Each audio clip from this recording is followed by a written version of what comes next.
I'm Tamika D. Mallory. And it's your boy Mysonne, the General. We are your host of TMI. Tamika and Mysonne's information, truth, motivation, and inspiration. New name, new energy, but same old us.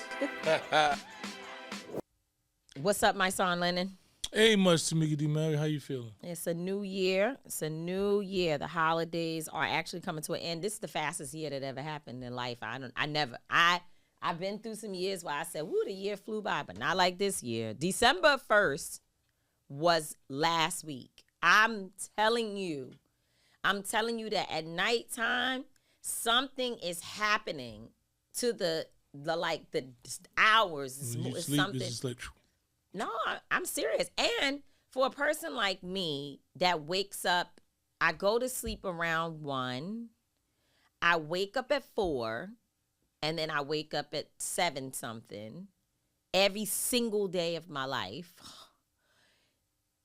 I feel like, I don't know, it's something happening because how do days just move? Maybe it's as you get older, because I bet you young kids don't feel the way that we feel because they got to go to school and they don't feel the way we feel. Yeah, they feel like time is moving so slow. You know, they feel like my son be like, it's school again. Oh, God, school again. I'm like, yes, it's school again. So. Yeah, I think that's what it is. It's age, because you know that your time on the earth is getting shorter. So you want it to last longer. Kids wanted to move fast so they can get to summer. Kids just want to get to summertime. Well, their birthday, Christmas. Yeah, they want to get to fun. They just want to get straight to fun. We just want things to just relax and be easy. And you know what? I'm not even mad that this year went fast. I ain't even mad. This year needs to go fast. The next 3, we need them to just go. We needed to move fast. I hear you. I get your point that we have to move quicker through this crazy administration that we have and just all the things. But I do feel like life moves so fast that the little things sometimes are missed, like the little activities, the little moments. It's so hard. Like, I looked up the other day and I'm like, dang, I haven't talked to my parents in like 3 days. And I just talked to them like 3 days ago. We were on the phone, so I thought we were speaking. But then when I thought, I'm like, damn, it's been 3 days. Or the last time I was actually physically with them was like the week after Thanksgiving. And to me, that was the other day, right? Because I just saw them like it was Thanksgiving and a week later. Not like 3, because I'd be like, yo, the other day, they'd be like, no, that was 2-3 weeks ago. I'm like, what? Mm-hmm. It wasn't no 2-3 days. Yes, it was. And then you start doing the math like, yeah, it was. The time, but it's definitely an age thing. But it just feels kind of like, because of the pace that we keep up in the world, all the businesses and all the things that we do, it's just a lot, And I posted something on someday last week, again in all the days, that just said that I've kept a lot of shit afloat in crazy conditions, like all kinds of things happening around us. And I've been able to keep all the things for a whole year. Like, it's a lot that goes into managing through heavy winds, through, ice storms, and of course I'm using those things as examples of what it has felt like, through extreme heat waves. Like, you have so many different turnovers. And to be able to get to the end of the year and look back and know that there was only a few people who were able to help you. It's not a lot of people that you could say helped you. I'm grateful, though, for every single person who has showed up to support me in 2025 and all my life, but in 2025, because even though it may have been a few people, each one stands as 10,000. That's Dr. Maya Angelou said, I come as one, but I stand as 10,000. So that means that every helping hand, all 10 fingers went into supporting your dream, buying your book, all the people who in the year of 2025, from February until even now, have done book events for me, have purchased the book 4 and 5 times, sent it around to people, thousands of people supporting the work. Yep. You know, and I have great gratitude for it, but I can tell you that there's some days when you could just cry, you know. Yeah, it's a lot, man. But like you said, we've done it, and we've done it with the grace of God, and we've done it with our village, and we're here. Mm-hmm. We are here. TMI is absolutely here. You always say that you're grateful for all the people who support our show. And I don't know if I say it enough, but I truly am grateful for the team of people who invest in this show, who believe in it, who keep it going from day to day. Shout out to the Black Effect Podcast Network, who has been consistent about a strong partnership with us. Charlemagne the God, and of course our sister Dolly, and the whole team, Taylor and Dwayne, and all the people over there that we don't even know, who are keeping the wheels turning so that the Black Effect Podcast Network can continue to be a home for diverse voices. That's because there's different people who, somebody said to me the other day, Charlemagne, like how you gonna work with him when he said this and he said that. I'm like, first of all, me and Charlemagne don't always agree on everything. Right. But one thing I know for sure is that an investment in him is an investment in allowing us to be who we are. I've never received a call from the Black Effect Podcast Network to say, hey guys, we need you to tone it down. Don't talk about this. Don't talk about this issue. And I know for a fact that he's received those calls. Why do you have, my son saying this or Tamika saying that or whatever, all the people who are part of the network. And never once has that energy been transferred onto us. Instead, what we hear is positive affirmations to keep going, keep building. And that's a good thing. Then our team at Until Freedom, we have so many people who are invested in helping us to build an organization. You got funders who this year, when people should have had nothing, when we could have been closed, we literally could have had to close our doors this year. And instead of having to close our doors, we had people pour resources in to help us maintain and to continue to do our work. And then, of course, all the personal people who work with us and support us. I mean, it's a big deal to have a community, to your point, that holds up all the stuff that we have going on. And to every single person who subscribes to our channel or downloads a podcast episode, it means so much because you could get your information from anybody else. But I see people all the time. It's like, girl, I was listening to y'all, and they know exactly what happened, who said what. All the things, I've even had somebody say, hey, you got to listen to my son more, and that's all right. That's all right. That's all right. Somebody said that? Mm-hmm. You need to listen to me more? Woman said that to me on the plane. She said, you got to listen to my son more because you cut him off. And he had a good point. And she wasn't trying to be rude. She was like, I'm invested. That's right. She was telling you the truth. Listen to my son more. I respect that. Listen to my son more. I respect you heard that.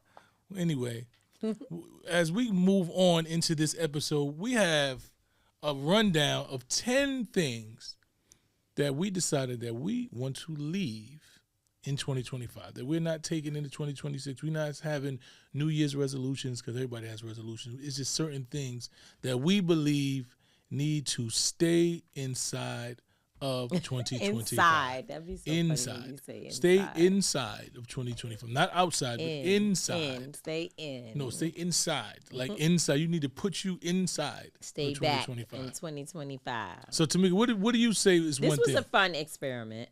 Yes. Give me one. Let's see. One for me is performative activism with no follow through. So that is a march that has no movement after all, right? That would be a post, right? And then not being engaged further than a post. which means donating or showing up somewhere, to be a part of something that's bigger than just putting information out on social media. We are leaving behind the era of looking woke, but not always doing the work. I love that because a lot of people that do that, especially in this internet era, that, you know, people realize that if it's a trend, but right now it's not really. It's not that trendy. It's not really that trendy no more. We down to the people. We the down survival to. Of We fittest. actually are. That's I ain't even people gonna lie. are afraid to even speak because they don't know what might happen. You taking a real risk. You can't be woke. You can't be black. You can't be anti-fascist. You can't be none of these things. Oh, anti-fascist. That's so funny. Yeah, you can't be none of that. You have to use the words that they want you to use. They don't put you in the algorithm. So it's really a cost. We really like some of the soul survivors of the woke movement, quote unquote. So for mines, I'm going to say, let's leave trauma as entertainment. Right? Let's leave that behind in 2025. Yes. We're gonna leave behind trauma as entertainment. So a lot of people are entertained by other people's trauma. They watch people be in beefs, right? They watch people get slaughtered. Like, people are entertained by it. There's nothing wrong with being informed because we need to be informed about what's going on in society. But the fact that people utilize it as entertainment is crazy to me. Stop packaging black pain for clicks, viral moments, and profit, especially when there's no healing, context, or accountability attached to it. I like that. I like that. That puts me in the mind of one of my thought of the days was that I wanted Clarissa Shields and Layla Ali to don't argue no more. Period. We don't want to hear it. It's not good. It ain't working. I don't care. Boxing. We don't want it. We don't want this icon and this young icon in the making to be arguing. We don't want to do that. Trauma as entertainment. We leaving that in the past. Let's see. I'm leaving in 2025 blind loyalty to politicians who don't deliver. Right? And that's a tough one because that doesn't mean that they do everything I want them to do. They say all the right things. That's not what I'm talking about. It takes us even deeper than that because it's one thing to be like, well, I don't like such and such politician because they aren't on this issue that I care about. We're going to talk about that in the upcoming weeks. But it's something else to say, maybe you and I do not agree on this. We don't align on this. And that's a problem for me. But I can look at your record and see where you have secured housing for your local community and you have, been a part of the fight to make sure healthcare costs are maintained and or lowered. Your office, your constituent services division of your office actually gets things done, stops evictions, or at least helps to keep people from getting evicted, make sure that the schools are clean and that the schools have resources and the senior centers. Like, you got to look at people's records to make sure that they're delivering to their constituents. And of course, if they're playing on a national level, we need to make sure that they deliver for us there too. So. No, I think that makes 100% sense. I really have never supported any politician that I don't believe is trying to deliver anything for me. Like, I don't have any allegiance to a party or a politician. Like, I voted for people that I didn't like, but I felt like they were going to do things. Well, right? They would be better than. Yeah, like, I felt like, okay, I don't like this person, but this person is going to do this right here, and this is what I need done for my community, right? So I've done that, but I've never voted for somebody just because they was a politician. I thought they was cool. Like, I ain't never did that. So, but I think there are a lot of people who do that, So when we talk about it, it makes sense. So the next one for me is hustle culture without ownership. I think a lot of us are working hard, exhausted, body breaking down, mind breaking down, and we're not even working towards owning the things that we're working hard. Like, I don't want to work hard for somebody else's dream, right? If I'm not building with you, if we're not building towards something that we're growing together, like, I don't want to do that. I think we need to leave that in 2025. Anybody who's doing that, I think I gave that up a long time ago. I used to always say, I'm going to work hard, I'm going to be a hard worker. And then you start thinking that you partnering with people, but they not your partners. You know, they got their own agendas. They done figured out how they got getting 90% of the deal, and they cutting you out. And it's like, nah, I think no one should be okay with that. Right? Especially when you putting your blood, sweat, and tears into something. I think, especially as black people right now, we should be definitely working towards ownership. Stop hustling and nickel and diming yourself. Build foundation, build generational wealth. Hustle culture with no ownership is being left in 2025.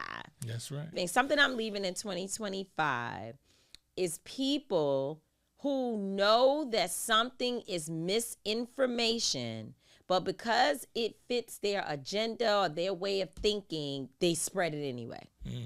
That's, to me, is bugged out. Yeah, we can't even support those type of people. Yeah, you just can't even support those type of people. I was going to say that too. It's like, and now I can say the internet, right? Because we have an internet where there's so many people just intentionally spread misinformation. But people say it out their mouths too. That's what I'm saying.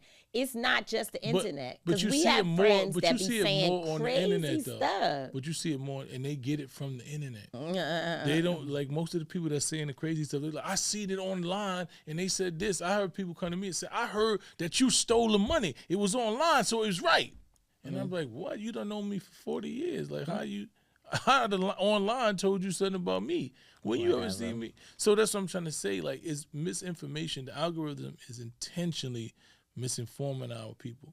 And a lot of those of us who have platforms and voices, we have to dispel those myths. I know people like, yo, you can't. I'm like, if I don't do it, if it's not one place that some people can come to get accurate information that's been fact checked, that can shoot down the bullshit that they putting out there, then we're going to lose.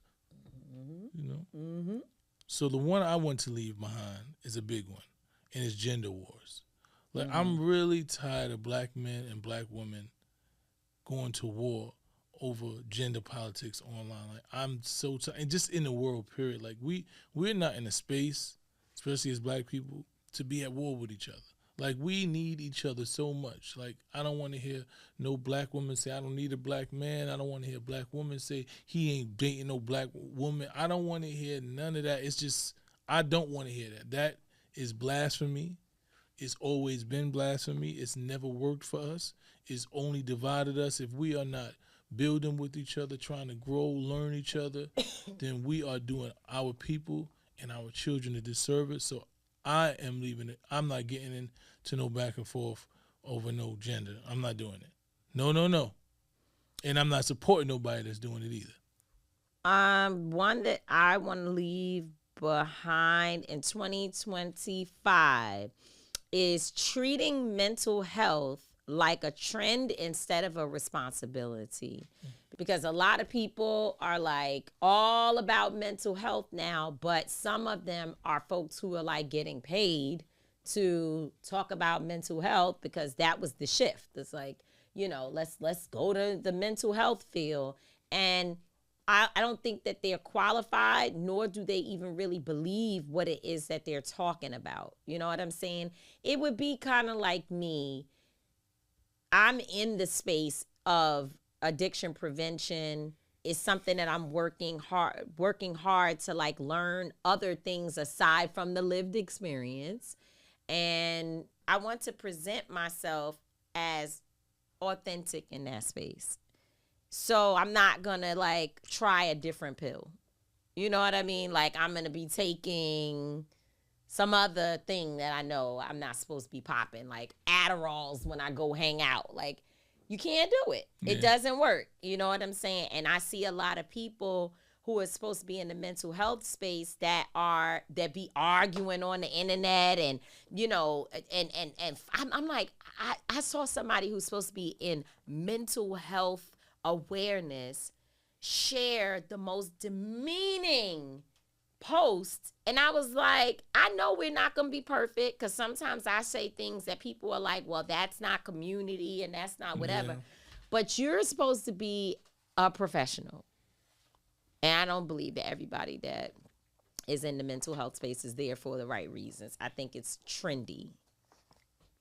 So I'm going to leave that in 2025. So the next thing I want to leave is respectability politics. Oh, please, my son. Keep going. No, really. I just believe that we are holding black people to standards that nobody else is being held to, right? We talk about, oh, they're too loud, they're ghetto, and we live in America now that's changed. There's no more respectability. J.D. Vance was at the Turning Point space talking about Jasmine Crockett like he was in the street, like he was snapping in the street, and we keep saying that she can't talk this way and she needs to be professional and it's ghetto, and we dealing with the most ghetto administration. We dealing with people who don't have any type of decorum, and we holding our people to these standards, and I'm done with that. I'm not going to allow you to disrespect me in a manner, and I'm supposed to sound, like this respectable individual, and you going to hold me to a high standard, because it ain't win. Like the Michelle Obama, they go low and we go high, is over. We going to hell. I don't even think Michelle Obama is still on this. Exactly. That. I would like to ask her, like, we still going high? Because, her speech at the DNC and some of the things I've heard her saying, she got a little lower. She got a little lower. So, I don't know if it's low. I think it's real. And the only reason why I was like, please, on the respectability politics, because I feel like it's so much disrespect out there that I'm almost like, let me try to get some respect, because the respect is gone. So, but I agree with you that we can't try to play these people's game using some, rubric, if you will, of what it's supposed to be like when you're dealing with a group of individuals that we are up against who they bring in guns. They're bringing guns. And so it's good if you know how to fight, but you should get in the boxing gym and practice those skills. That's right. When you come out here with these folks, you got to be went to the shooting range. It's a different vibe. My last thing that I want to leave in 2025 is being afraid to move forward. Being afraid to move forward. Feeling stuck. Feeling like you've invested so much time in a thing, a business, a relationship, a home, and that to leave it or to change it or to adjust it's like crippling. I don't want to live like that anymore. In the last couple of days, I really have been in my intentional thought process about going into a new year, realizing that sometimes what you have to separate yourself from, or your next phase, your evolution, it hurts, but you want to hurt now or later. You have to make a decision about, are you ready to go through the process? Because on the other side of it, we all know, I know, everybody knows, that it doesn't last forever. The pain does not last forever. I'm going into 2026 where it finally clicked for me when watching, I think Charlamagne was talking about it. A couple people was talking about this is the year of shedding.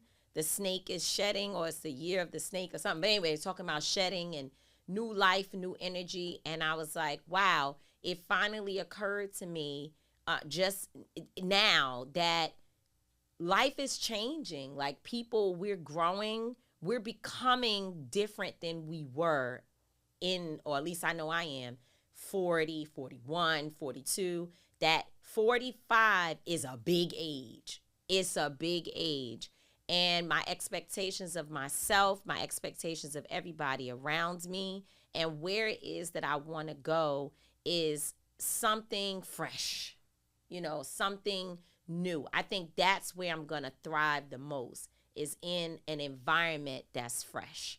And so I don't want to be afraid. And I think we have to leave the fear of the unknown behind in order for us to get to the sweetness that's prepared for us on the other side of that fear. So that's what I'm leaving in 2025. Sounds like a great thing to leave in 2025. Well, last but definitely not least, I want to leave the term "why ends" in 2025. I just think that our young kings, as I would rather refer to them as, need to be treated as such and spoke energy into. And I think when we use this term YNs, it diminishes them. It makes them, it doesn't hold them to a high regard. It doesn't hold them to a high standard.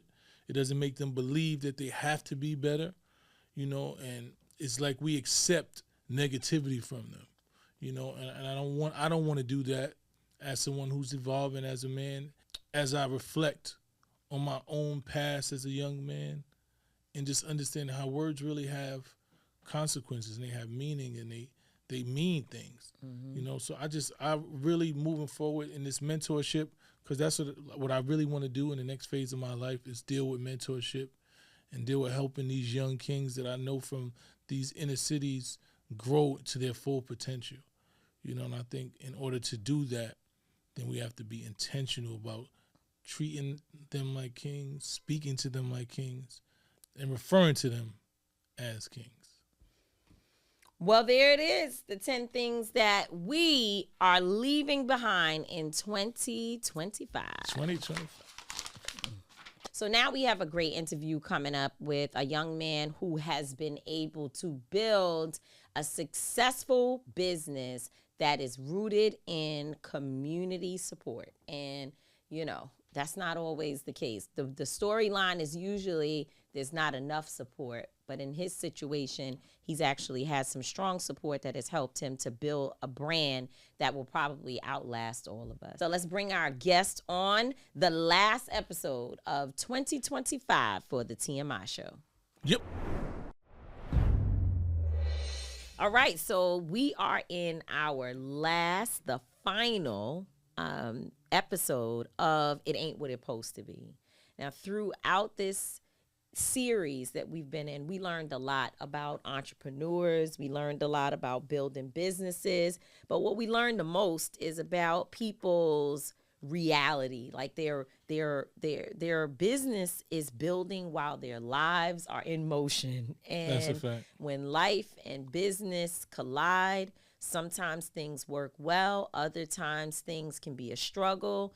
But what you see on social media, the thing that we're all attracted to, we always have to remember the middle. I mean, our sister said that last week, Khalila Wright from Mess in the Bottle, when she talked about that book about the mess in the middle. And I was watching our next guest, who I love, and he's the homie, complete brother and family, and so proud of him. I was watching a live that he does, because like me, every now and then he gets frustrated with the F shit that goes on in the world, and he just pops up like, I'm sick of his shit, let me tell y'all, I do the same thing.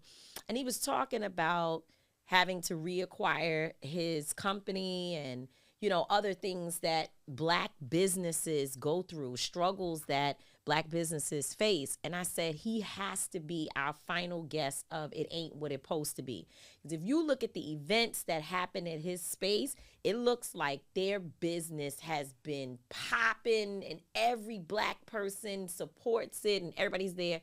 When in fact, the truth is that there's ebbs and flows like everything else. And so I'm excited to have our brother Ryan Wilson with us today. And Ryan is the visionary and the owner of The Gathering Spot. So if you don't know what The Gathering Spot is, y'all know how we like to go to Soho House and Zero Bond and all of these private clubs. That has become a really big thing where now more Black people are becoming members of these clubs. Because it was a time when I used to go to meetings at the Soho House in the very beginning, and to these other clubs, there were maybe 5 Black people in a space full of white folks. But now more of us are becoming members. And there is a place let me make sure I'm right, in Atlanta, in Washington, D.C., and in L.A., where Black folks own and operate a private club with investors, and it is professional, and it's beautiful, and it's community oriented. It is about our empowerment. And so Ryan Wilson is the visionary behind that, and he is the owner of The Gathering Spot. And I'm so excited that you came to join us today, Ryan, on TMI. Sir. Thank you so much for being with us. No, I appreciate you. Thank you. That was very kind. And I'm the last guest too. That's like wow. Thank you. Thanks for Yeah, having me. of this series. Yeah, you topping off the series, man. So Um, as she just gave this beautiful bio for you, and it was amazing. I just want to know what made you think at 24 that you could just build a whole community before you even built the space. Look, it's hard to become something that you haven't seen before, and I'm fortunate that my parents are entrepreneurs, right? So it's important for me to acknowledge that because I was able to witness. They didn't do anything similar to what I'm doing, but I saw them start with a couple of people in our basement and then grow a company to pretty significant scale. My journey, I went to law school really to be a civil rights attorney. And it was the same summer between my 1L and 2L that George Zimmerman was on trial for Trayvon Martin's murder. And so I was watching that case like everybody else all day long. To make a long story short, when he got acquitted of Trayvon Martin's murder, I got an email from some friends that simply said, "What are we going to do?" And I responded back saying, "Look, we need a physical place. We need a community to have this conversation." I couldn't shake the idea from that moment. That was the summer again of 2013, and I made the call to my parents and told them, "Look, I was going to graduate from law school, but I really wanted to pursue building this place that I had in my head that now is called the Gathering Spot." Wow. So you were like, so it's funny because the guest that we had on before you last week, Kalila Wright, who has a company called Mess in a Bottle, she said that her idea, she was in school for architecture and had actually, not even was she in school, she graduated with her master's in architecture. And she was working on that track.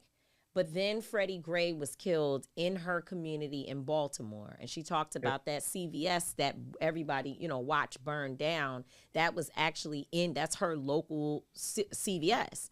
And that's what made her decide to start this business. It's interesting that over the last 10 years, especially during the Obama years when you had, Mike Brown and other, people who we lost, soldiers that we lost, businesses grew out of that. Because there is this misconception that we just sitting around waiting on white folks to give us, and we just want to beg the white man, and they not going to respect us because we don't. No. People built businesses. People looked at what the conditions in front of them and said, we need to build our own, and you are a part of that. Could you speak to what it was like once you said, okay, let's meet, let's have a gathering spot? Like, what was it like getting people to own that with you and help make it happen? Look, I mean, it was ugly early on. We started to talk to folks about it, and a lot of people told us no, right? I started having to raise money at the same time, and we counted the number of people that said no before we got the first yes. It was 97 straight no's before we got the first person from a fundraising perspective to invest in the company. But I learned a lot, right, in that journey through no. And I will encourage anyone that is listening to this conversation, two things.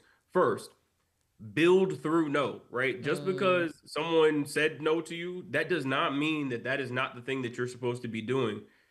I believe that this is my assignment. Like, this is the thing that I'm supposed to be doing. So I would take those no's and respectfully tell those folks, look, I spend a lot of time thinking about this. You just spent the last 10 minutes. So respectfully, like, I'm gonna go with my gut on this one, right? And I hear you, right? But this also is something that I'm deeply passionate about, and I've got to go see if this thing is a real opportunity. But the inspiration to start a business, I think the mistake we make a lot of times is thinking that that's random. It's not. It is not random, right? The reason why we are doing this stuff, it comes from somewhere. It's animated by something.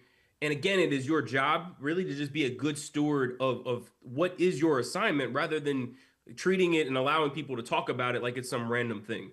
So no, I mean, I've heard it all, right? And I've had horrible meetings where people told me that I was flat out going to fail. If you think about any disruptive idea, any disruptive company, all of them, when we first hear about them, really don't make sense. Like, I remember I went to law school at Georgetown. I remember being in DC and they started talking about Uber come into town. Mm. And I was like, so you're trying to tell me that somebody's going to come pick me up in their car and take me somewhere else? I was like, I don't really understand that. Like, where would that, what is that? And then a couple years later, they were like, hey, not only can you go get in somebody's random car, you can go get in, like, you can go stay in somebody's house, like some random person's house. Our first reaction, right, to anything that becomes category defining, a lot of times is going to be hesitation. So if you're in that season where people are hesitating and don't get the vision, know that like you're in good company, because that is what any good idea should have to go through to a certain extent. Now people are like, oh, of course. But They always do. no, come on, no. I remember I was there. I remember that it wasn't, oh, of course. I remember when you told me straight to my face that you didn't see it happening. And that's okay. I'm not mad at you for it, right? It wasn't your vision, right? By definition, it wasn't your vision, it's my vision. So I can't sit around and be worried about how you feel about what the thing is that I'm spending my time doing. I knew why I was spending my time building the business, and 10 years later, I'm still at it. Thank God. So what is the core of your civil rights, like the energy that you put into civil rights? You wanted to be a civil rights lawyer. You created the gathering spot because you wanted to have a place to gather in situations such as what happened with Zimmerman. What do you think that comes from? Mm-hmm. I mean, I come out of the AME church. My grandfather was there. There are photos that I have of him standing with Dr. King and other movement leaders. If you see Dr. King's March on Washington, my grandfather, you can't really see that a picture of Dr. King giving that speech without my grandfather being in frame, right? So I knew from a really early age that I was a part of a tradition, a part of a continuum, and it was going to be up to me to try to be, again, a good steward of that responsibility. And no, I mean, I'm lifelong AME though. I come out of Turner Chapel. So AME do you lead with, when you're in, and I know every meeting is different, but when you tell me that people didn't believe in it, I'm trying to understand what was it that, because I got it immediately. As soon as someone said the gathering spot, whatever, I got it. Is it that they felt concerned that you were so deeply rooted in community and social justice and all of that? Is that what was the problem? I mean, it depends on who we're talking about, right? Some people, I'm a first-time founder. They didn't believe in that. Some people thought I was too young. Other people thought that you couldn't possibly put, so every gathering spot has event space, restaurant and bar, and workspace in the same, under the same roof. So some people were like, I don't understand how you believe you're going to have people dining and working and attending experiences all under the same roof. Other people just like I mean, we have to call it what it is. Other people were more comfortable believing that, frankly, it was just anybody else that didn't have my background that would be more successful at doing this. That's right. I don't know though, past the analysis that I just gave you, that it's worth spending that much time if you're an entrepreneur trying to figure out all the reasons why people tell you no. They come from a lot of different directions. I mean, I had people pass y'all saying stuff that in hindsight, I mean, really when they said it, made absolutely no sense. I mean, I had a guy, I remember telling me he passed on investing in the business because he was like, I did events while I was in college, and so I'm out. And I'm like, what does that have to do? Yeah. What does that have to do with what I just pitched you on at all? He Right? might have just been a hater. He might have just been a hater. That's the nature of the game, though, right? I mean, like there are a lot of people. I try to, especially during this time of the year, there are a lot of businesses that have had a really, really, really tough year, and are looking at next year, and next year doesn't feel at the moment like it's going to be much better. Right. This stuff is not random. Like you cannot do your work there's a lot of ways to make a dollar. Being an entrepreneur doesn't always make sense unless you are deeply convicted about making sure that this business happens every single day. So I don't know why all the folks said that we were wrong, but I could tell you then and now that like that wasn't their work. It's my work. And I take that seriously. Like I take my work seriously. I don't, if you disagree with what I'm spending my time doing, well, like, that has nothing to do with you. Like it's, I mean, it's similar to like the work that y'all do, which I didn't have the time at the top of this to say I have tremendous respect for, right? But like that's y'all's work. That's your assignment. Like the way that you engage in community, the way that you uplift and show up for us across all the different things that you do, right? That's not random. Like you don't just get up in the morning just happen to be doing this. Like this comes from somewhere. And I think the faster you can get in tune with that, the better, right? Because the game is designed to have all different types of people come at you talking all different types of ways. And a lot of times it's the people that are closest to us. Yeah, You don't even have to wait for a stranger. Your best friend and your mama and your cousin. tell you every reason Sometimes it they're ain't gonna gonna be work. the first people saying that you're wrong. Yeah. So what was the process like expanding? Because I've been to Atlanta, and it's an amazing spot. Like I always love to go there. So what was and I know you just spoke about how a lot of people didn't believe. So the process of expanding to 2 different spaces after that, what was that like? Yeah, I mean, I knew when we started, when I looked at businesses that were investable. So this is another tough conversation, but it's one that we have to have more often. Businesses that are, and I got this advice from my dad. I came to him at one point. We had gotten a quote that said that we needed to raise like $1 million. So our first fundraise ended up being a little north of 3 million, but we got a number back at first that said 1 million. And I went to him and I was like, Dad, I don't know, like, this was all fun and games, but like, these numbers are coming out. This is about to be a significant thing. He said something that I never forgotten, and I try to tell everybody. He was like, look, son, small ideas will keep you small. You have to fight for the best possible version of this idea. And I'm like, okay, well, the vision that I have in my head is that there can be gathering spots in multiple communities across the country. And so if I'm going to fight for the best possible version of this, I need to start articulating that now, not later. That is, we knew from the beginning that we were going to try to explore other cities. So now we have 2 locations in Atlanta, 1 location in Washington D.C., 1 location in Los Angeles. But the plan is to keep going, right? And I have never abandoned 10 years later the very simple advice that like if you have a small idea, that idea will likely stay exactly where it is now, small. And really this season for us as a community is not about starting businesses to me. It's about scaling businesses. And I think that, again, you're able to pursue scale a lot easier when you start with the end in mind. But why take the risk of going to the biggest cities, where I mean, the cost of DC rent and LA rent, and I'm getting ready to talk you into tri-state area, maybe like a Newark, New Jersey thing, you know what I mean?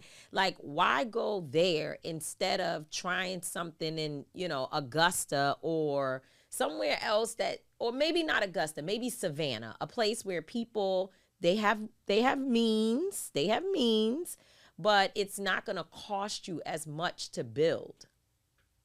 Small ideas will keep you small, right? They don't go to just what is possible to do, right? Like I'm all for, if it's part of a strategy, starting where you can, right? So like, don't hear me saying that if you feel like there's a great opportunity in Savannah, shout out to Savannah.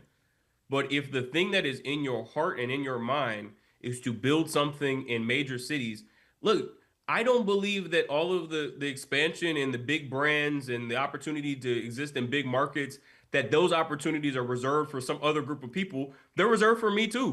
Right? So, no, I want to be in DC. I want to be in LA. I want to be in major metros. And again, I like when you get up and close and personal with the folks that are in all of the big markets, right? That have the New York, London, the shirts that used to have all Yeah. All right, bet. When you go talk to them, what you'll find is that those folks aren't any more special. Right. A little bit more experience, a little bit more know-how, and this, that, or the other, right? But if your vision is to exist in a large setting, then go build that thing in a large setting. We don't win anything by playing small ball, right? Like we should not be comfortable talking to one another with the expectation, because I think that's a big part of life. If I expect for you to be great, there is a higher chance that that is going to exist than if I say, hey, go to the smallest town possible and go try this. Mm. If that's a part of a strategy, again, hear me, then go do that. It's But just if not that is yours. not the vision that has been planted with you, then I don't see the reason to go and try to just do the small version. Well, let me I ask you one. play the game that way. That's just not my like I want to go be where everybody else is. Again, Right. I don't think that my logo has to be small. Right. Right. I go to these cities and it's like, well, these brands have been or Mm-hmm. been around for forever. They weren't always around for forever, and they didn't get to the place that we experience them now by saying, "Hey, let's go be in the smallest footprint possible." I totally respect what you're saying. Just thinking about my pastor has been the chairman of Virginia Union College now for, I don't know, maybe I'm just going to say 5 years, may have been longer, maybe a year shorter. And in the past, when you would arrive at the Richmond, Virginia airport, and you look up at the top, because there's so many colleges there would be all these flags from the different colleges, whatever, all the different colleges. And one day I went down to speak. In fact, they gave me an honorary degree, and I was the commencement speaker a few years ago. And when I got in the airport, I looked up. Now, I want to make sure to say my family lives in a place in North Carolina that you can arrive in Richmond and it's an hour and a half drive. So I've been to this airport for years and years and years and years. I know what's around, the aesthetics. But I was walking through the airport one day and I looked up, and with all the flags, I saw they added Virginia Union University, because that was his mindset. He wasn't going to just be the chairman and say, oh, we graduated this. No, he wants the branding to be at the same level with all the major universities and the other colleges and the PWIs. Why can't HBCU have that same standing in the airport? And it means something. It does change even the way that the students and the families show up, to the institution. Look, we have to never allow anyone to convince any of us that, again, everything that is the most that you can receive out of life is reserved for everyone else except for us. Mm-hmm. I don't believe that. As far as I understand it, I get a chance to do life one time, and I refuse to just sit here and be just happy to be here, and everyone else get to go achieve everything else that's around. And my job is just to be happy. It's the struggle. To struggle and be happy that I'm here. That's right. I don't feel that way about it. Mm-hmm. I've had the benefit of being in very close proximity to many of the people that are accumulating all of these things. And there is no way that I am not going to do everything possible to at least show up, Mm-hmm. give myself a shot to have a shot. And perhaps exceed. What I have seen, actually, so I mentioned law school. I went to Georgetown for undergrad. And I remember the first day they had this big event, and they asked everybody to stand up if you were a valedictorian or salutatorian of your class. It felt like the whole room stood up. Mm. It was like, what am I doing in here? So I carried that energy with me in class. The classes, and would be like, I don't know why why am I here? I somewhere mid through the first semester, I started to really study the folks that I was in class with. I'm like, wait, hold on. One, my mama sent me up here with a very specific responsibility, which is to get this degree. That's so it. Get that degree. I'm not coming back to Atlanta without the degree. Like, the degree is coming back home with me at like one way or another. That's like, right. I'm bringing it back home. Number two, as I spend more time really studying who I'm competing with, these folks don't really want it with me. Like, I just told you why. Like, I'm up here with a very specific set of instructions. I don't think these people are about to go where I'm willing to go to be successful. Right. And so, sure, they may have a little bit of this or a little bit of that, right? But like, if I apply myself to this process, ooh, this is gonna get really interesting, is my bet. Or at least I'm gonna be able to look up at the end of the game and be like, I lost. Like I played as hard as I could and like it didn't work out. But I'm gonna have to go experience that moment. Like I'm gonna have to actually go and lose and sit here losing before I ever played. Yeah. Once I started to apply myself, the gut that I had when I had this epiphany was right. That's right. Those folks don't, and I have the same energy about business. You don't want to compete with me. And that's how Sure, you have yeah, to. everybody can win and all that, and like the ocean's big enough for all of us, yes.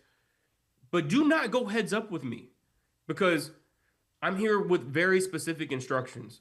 I don't think that you're willing to go to the places that I'm willing to go to make sure that this works. And I got real people that I care about on payroll. That's like, right. like I don't. You raise money from people that you don't know. That if they you lose it. I raise money from people who can call me. Yeah. So that Like this isn't. We're not actually. we're not on the same level. The same. And the reality of the situation, I heard Obama say the same thing. He said, when you get in the room with a lot of these guys, they supposed to be this and that, and you realize they're not all that. They like you. They not what you think. And I've experienced that. Being in the music industry, just being around certain spaces, just even in this activism space, and just being in certain rooms, and you just think these people, you see them, and you think, well, they smarter than me, and they this and that, and they really are not. They just have had opportunities and been in spaces that you haven't, and they had different upbringings and been around. But now that when you get those opportunities and then you maximize on, you realize that they really can't compete with you at that level. So I want to ask you this question. Now that the Greenwood has acquired, the gathering spot, what does that mean for you personally, and what does it mean for the business in general? So I appreciate you asking me this, because the update to that update was that I bought the business back. So we were acquired in 2022. And Greenwood is the bank that Killer Mike is also a part of, right? Yes. Okay. Cool. Yeah, he was one of the original founders. But we bought the business back at basically walking into the top of 24. So it's been 2 years back with us. There's a lot that we could talk about in that. I mean, the short version was that it wasn't a good fit, right, for the two companies.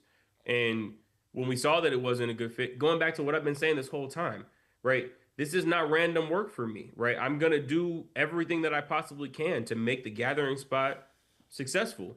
So we made the decision to reacquire the company.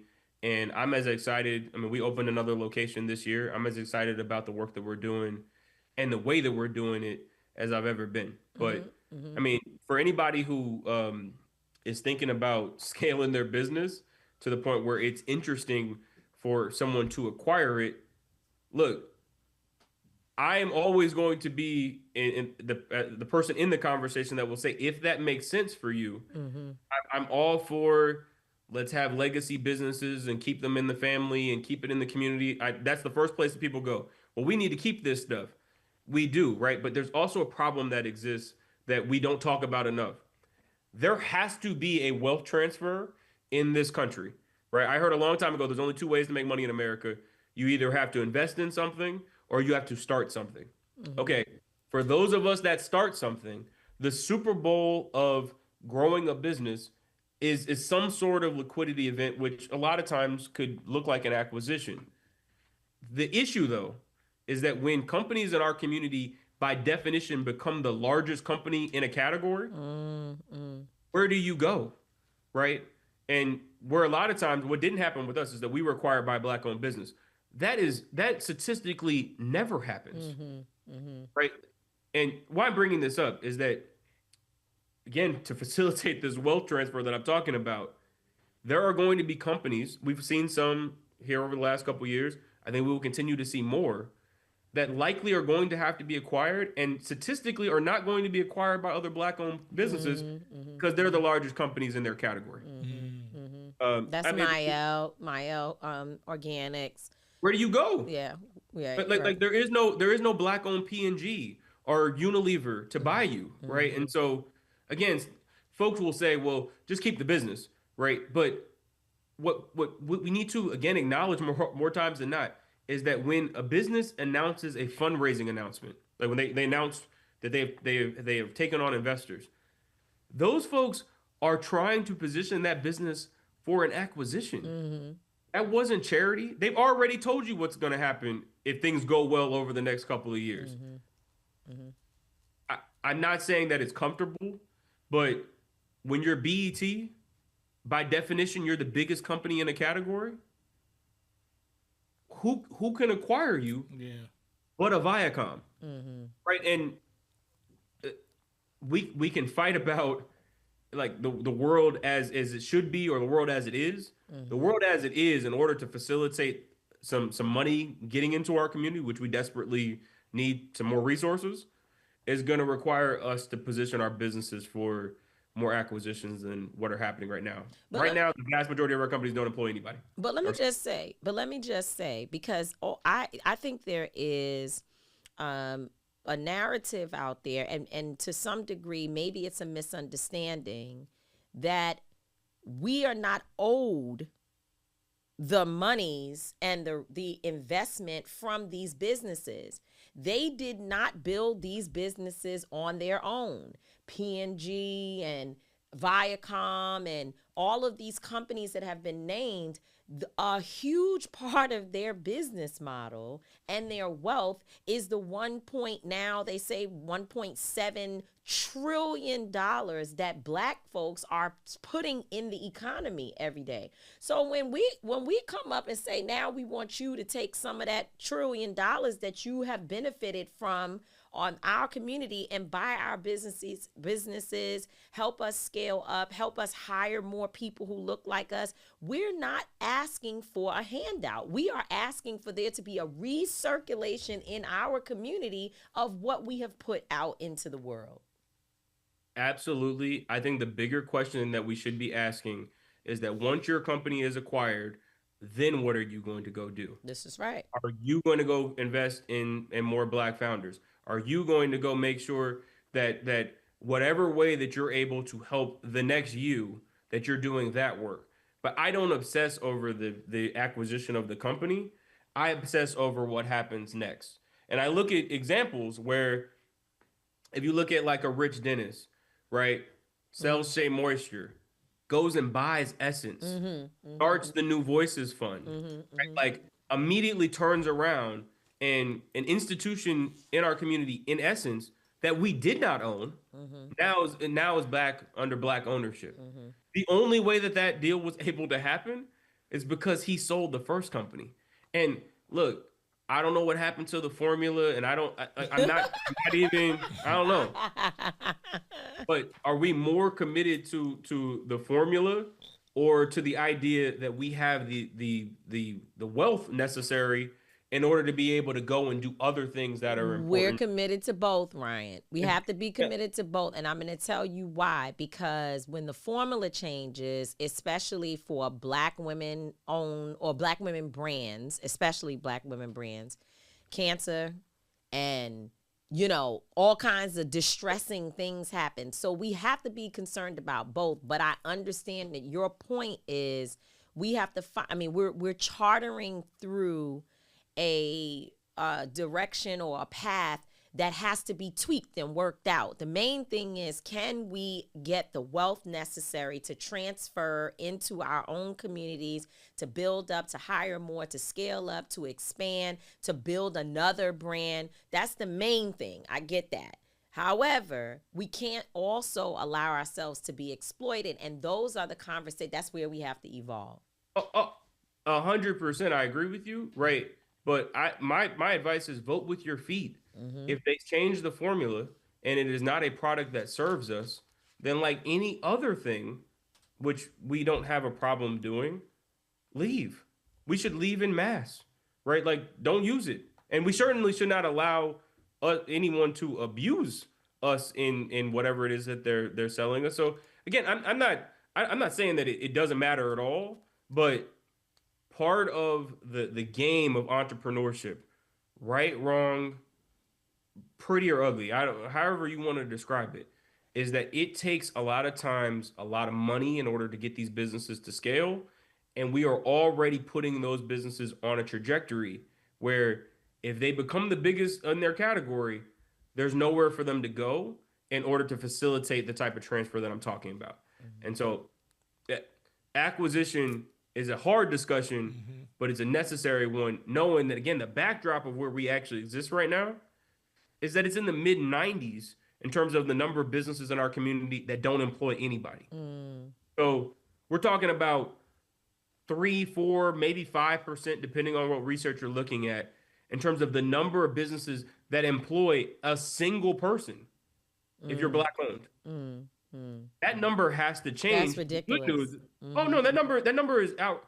There are so many numbers around small business that if folks really understood how bad it is. I mean, I was talking about one the other day, and this is outside of the small business context, but just a number of people should know.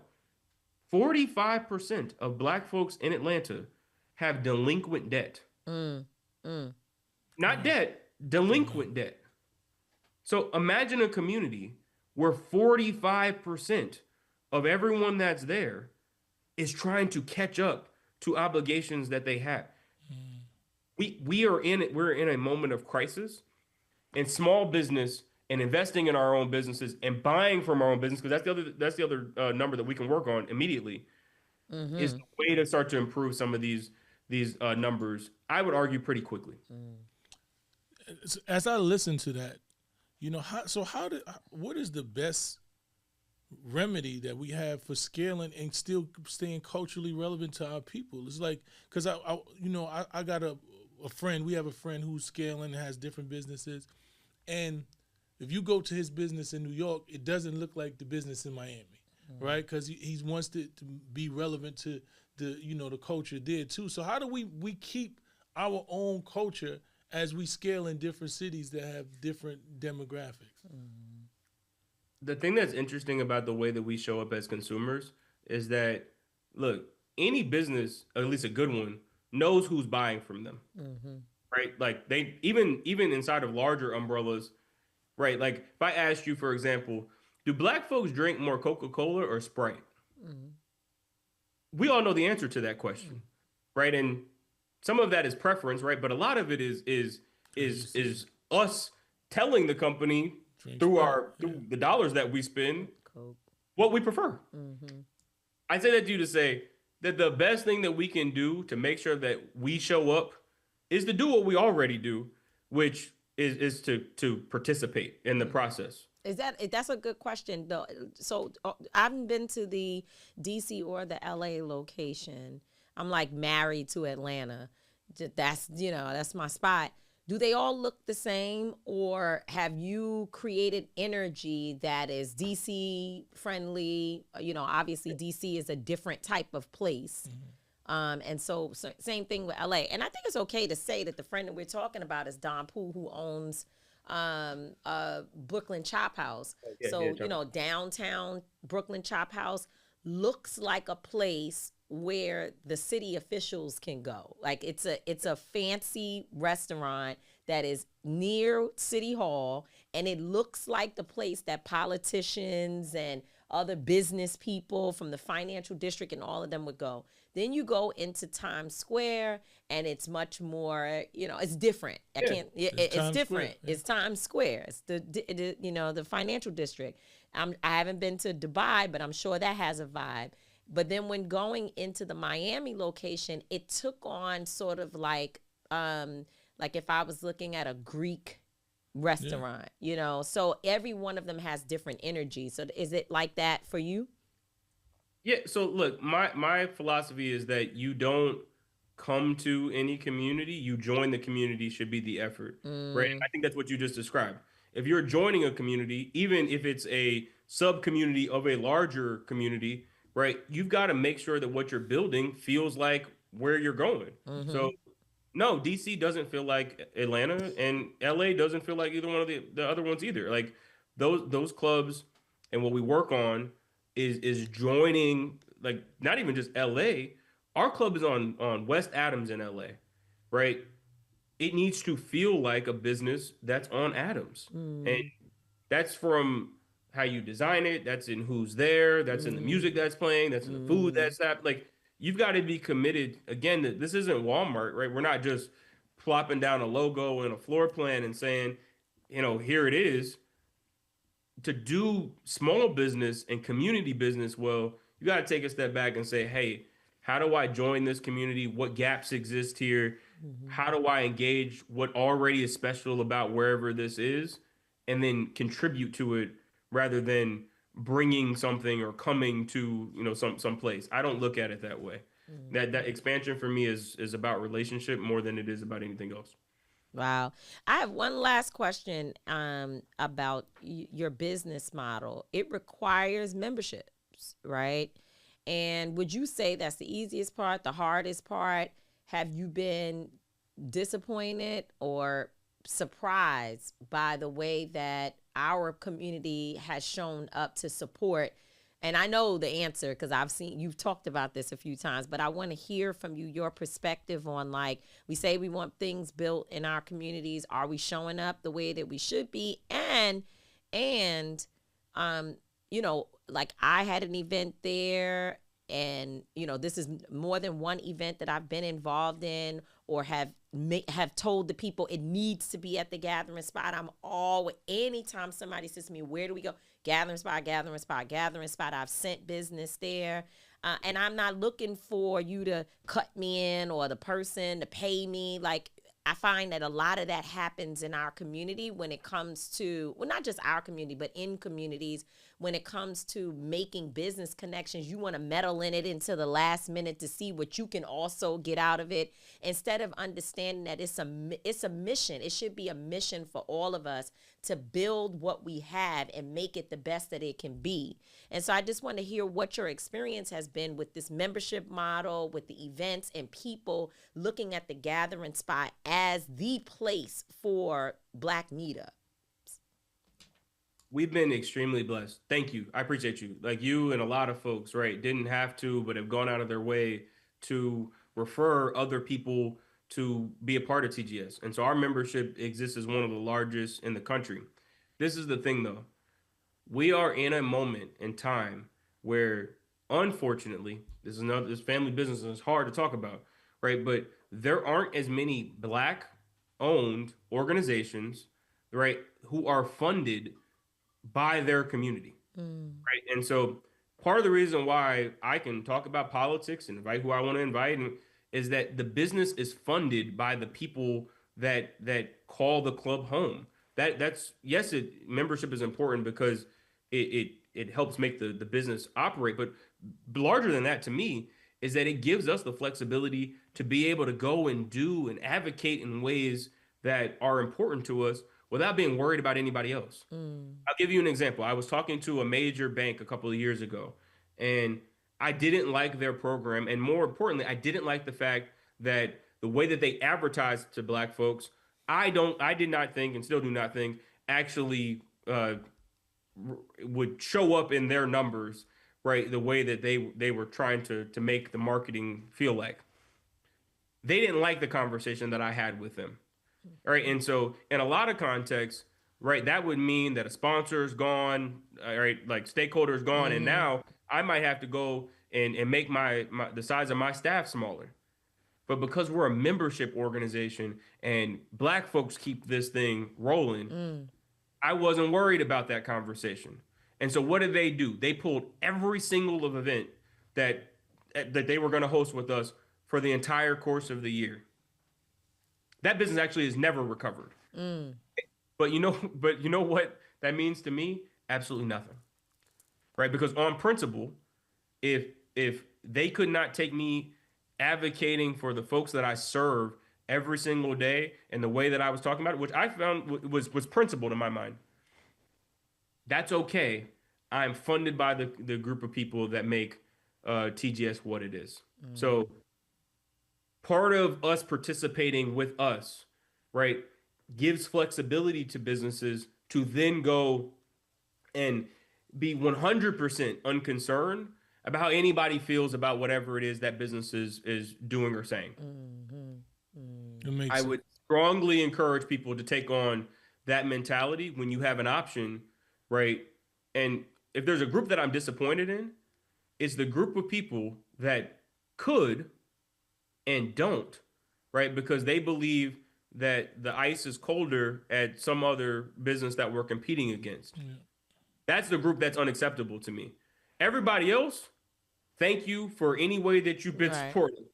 But to the group of people that intentionally go out of their way to avoid us because they want to go drink some colder ice water elsewhere, that in this day and time is unacceptable. That's right. As it should be. So this is the last question of the day. I want you to give us,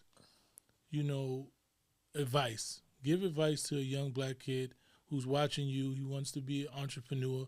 I want you to give him the best advice you can, and then tell us what is the biggest thing that you learned throughout all of this process, the most important thing that you learned. I'm going to say something that I said earlier, right? Because to me, it really is the most important thing with business. For anybody that's out there that is thinking about either starting a business or expanding the one that you have, keep going. This is not random work, right? Right. There's a reason. There are a lot of ideas out there, y'all. We could come up with an idea on the spot to go solve anything, but there's a reason that thing is stuck with you. So wake up tomorrow knowing that the conditions are never going to be perfect. You will never wake up and the birds will be chirping and the sun will be shining through the window and you'll have the perfect amount of money in your account and everything will be set. There's always going to be a good reason to not make your business happen each day. Go forward anyway, knowing that it's not random. And there is a community, people. Look, this is the only job I've ever had. I showed up back in Atlanta in my early 20s and had a community of people fight through COVID, through acquisition and reacquisition to now have this business exist 10 years later. So there's a group of people that will support you and be straightforward with them, be honest and authentic in your work, but the community will show up for you in the ways that you need to make your business a reality. We thank you so much, man. Continue to be the inspiration and motivation, man. 24 years old with a mind like that and the wherewithal and just the energy to just do what you've done is just inspiring, man. So, he didn't say what's the biggest thing he learned. Look, okay, yeah, you didn't say that. I'll be quick. The biggest thing that I've learned throughout this whole thing is that community rooted businesses that really are about serving people. One of my favorite quotes in life is that you can't lead people if you don't love people. If you stay focused there, right? If you stay in deep love of the people that you have a shot with every single day. And that is a blessing. There are a lot of businesses and people that do not have a shot right now. That if you stay wedded there though, that it'll all work out. Right. And then everybody else that you think has got it figured out, they're just like you right now, trying to figure it out. And that's okay, right? Like I thought everybody had some cheat code to how to make all of this go a lot more smoothly, and that there's some sort of superpowers. That's not what exists out there, right? We all are trying to make it happen each and every day, and all of the big, amazing stuff is also reserved for you too.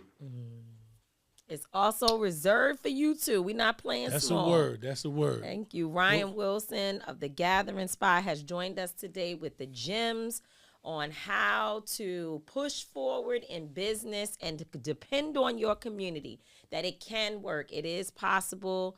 And you have to be confident, because as you can see, Ryan is a very confident man. And I appreciate that about every time I have been in your presence, Ryan, I felt the confidence coming off of you that, you know what, it's going to work out. We're going to make this happen. The people are going to show up. Don't worry that nobody's coming or whatever. You believe in your model. You believe in your business. You believe in your list that you've built.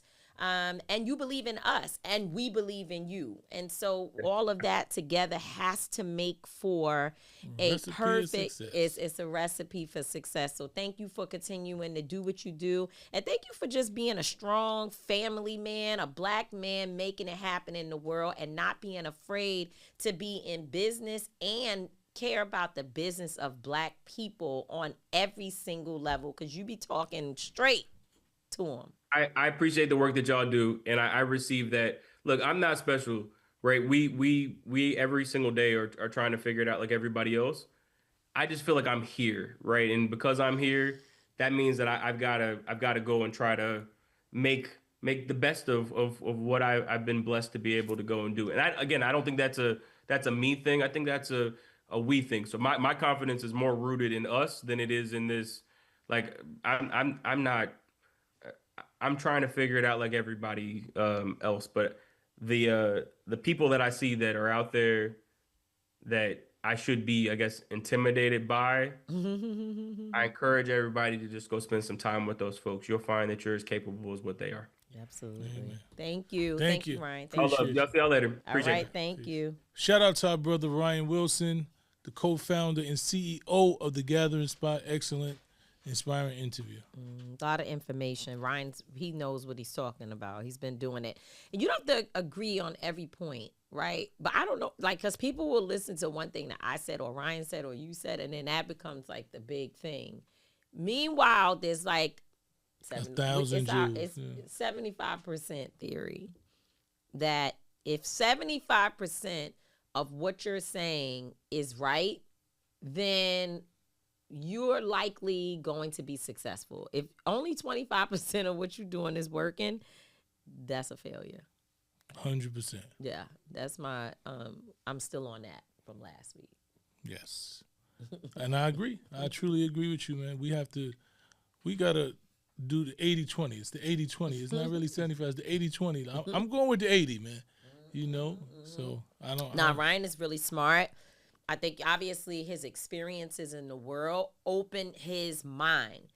That's why we say that we have to make sure that our children have experiences, that they get to see things, that they get to go places and, travel outside of just the square miles of where they live, where they go to school, and whatever. They have to have additional experiences. They've got to hear you speaking about things that's different and know that what you do that is not of, again, the square miles around where they live. You have to create that for them so that they can believe in themselves that there's something bigger and I can go towards it. No matter what I got to do, I can claw and get there, because if she could get there, what makes her different from me, right? The only thing that makes her different from me is that she's willing to do it. She's willing to do, and maybe somebody helped put her on, I don't know. But we're just going to assume she's willing to do it, and you're sitting around like, I don't know. That's that thing about not being afraid. That's back in the 10 things that we're not taking into the new year. Being afraid is one of those things for sure for me. Definitely. I've been resorting back to this thing that Erica Ford told me. And we was having a discussion. Erica's hard. And I was talking about my experience. She's like, you can't always judge everything on your small lens. Mm-hmm. Right? If you just judge your whole life or life in general on your small lens of what you experience, then you're gonna be missing so many things. Mm. So and that you say that often. So that must have really it really resonated with me when she said that. A pivotal moment. It was, because I was like, "What you mean?" I didn't experience. And then as you start learning more and you start seeing more and it starts opening your mind more, then you start saying, "Well, my lens really was small because I didn't understand that, because I had never experienced that. I hadn't been around that to give a proper prognosis or diagnosis of that situation." So the more we learn, the more we're able to give. I think you have to approach life knowing that you don't know everything, right? I approach life like that every day. And sometimes it gets in the way because sometimes I do know. And I will second guess myself because I'm so committed to saying, I don't know everything. I'm here to learn. I'm trying to figure it out. When sometimes we actually know. We actually know the answer. We actually know the path. We actually know the information. But I try to show up in spaces as a person who is willing to listen more than I talk. And I'll tell you, being on my particular committee on the transition team for Mayor-elect Mondani has opened me up to how much I need to get up to speed on some new things, right? Because I started in violence prevention and community safety at a certain place. And of course, if I was sitting in a room with another person who is just kind of, not just, but, maybe they're 10 years in, I would be, talking in circles, right? I'm sure around them, and they would be learning and if paying attention, writing it down and like, wow, listen to what she knows. So as I have been in space with people that for the last several years, their job has been to just study what I've lived through. Mm-hmm. And that's what sets us apart. Like I'm speaking to, I know what it is to have to go to victim services because your partner or your child's father or whatever person in your family was killed and you got to fight through the red tape of victim services. I know what it is to be on the other end of raising a young black male without their father and what happens with the education system when you don't have two parents able to ping pong in and out and make sure that the kid is staying on track. I know what it is to now have your parents stepping in to help you because there's only one parent. Like these are things that you can't tell me about because I know those lived things. Yeah. And I know too much about burying children and victims and families and what they go through and how the courts, the red tape of the courts and the bureaucracy and the corruption. I know so much about that. I could speak about it all day. But being around these people who are coming from all different places, academics, people who have studied this stuff, I'm like, oh man, I could also learn this. Mm-hmm. So I have learned to walk in, and it's not that I can't get into conversation, but I'm listening more. And something happened to me today. I was on a call that was for 2 hours, and I listened for the first hour and 20 minutes. And after an hour and 20 minutes of me just listening, I asked 2 questions earlier. I began to ask provoking questions that made us start talking about, like, we've discussed 6 different things. Now, how do we narrow where are we going with this? How do we get this plane all the way in the air, and then where are we seeing a landing spot? And that's what I do. And when I didn't, it's not that I didn't feel confident because it wasn't that type of call, but I was, okay, trying to learn instead of trying to present myself as the smartest, the most knowable, most notable, the person who no, I went there to hear, and then I found my rhythm in the song. It was a song. You had people. Here's what needs to happen on this. Here's what instrument you was. And then I said, my job is how do we get this plane? We're going up because we're talking about it. I mean, you could feel the energy of people saying, we've been trying to deal with this. We've been dealing with that. We've been dealing with, these issues. Okay, now we've got to take it somewhere. And then once we're in the air, now we have to figure out what that landing place is where we can actually accomplish the things we've been talking about. And I realized that is the thing that makes my creativity turn into the actual execution of a plan.